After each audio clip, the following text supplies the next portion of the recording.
Meantime, new revelations are coming to light about self-proclaimed progressive and Democrat presidential candidate Elizabeth Warren. One America's Meghann Dyke takes a look at how her political leaning has shifted. Senator Elizabeth Warren is known to many as a vehement defender of Democrat principles, but this hasn't always been the case. Prior to 1996, the 2020 presidential hopeful was a registered Republican and even voted for the re-election of conservative Gerald Ford in 1976. In past years, the Oklahoma native has only given brief explanations about what pushed her to switch political affiliations at 47 years old. I was originally an independent.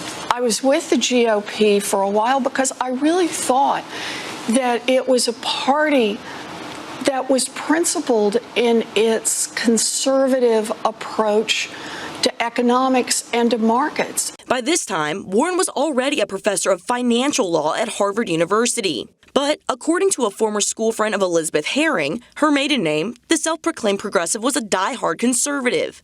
It may be hard to see Warren as a Republican given her congressional record of lobbying against big corporations. Her focus, the banks. Tell me a little bit about the last few times you've taken the biggest financial institutions on Wall Street all the way to a trial. We need tough new laws to hold corporate executives personally accountable, and we need tough prosecutors who have the courage to go after people at the top. Warren's attempts to paint herself as a genuine progressive appear to stand in stark contrast to Democrat presidential candidate and Senator Bernie Sanders.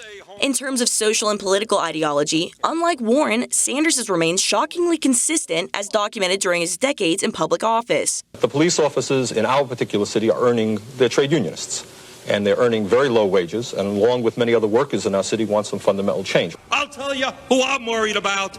I'm worried about the fact that our workers are seeing a decline in their standard of living.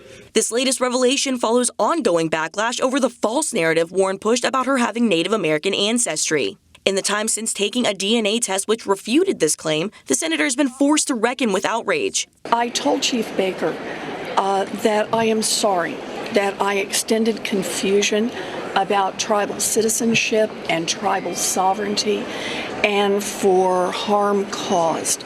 I am also sorry for not being more mindful of this decades ago. Tribes and only tribes determine tribal citizenship.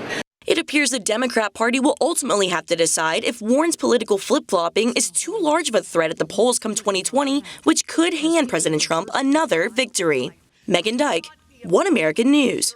Want to see more videos like this? Click on the link below and subscribe to One American News on YouTube. And call your cable provider and kindly demand that One American News is added to your lineup.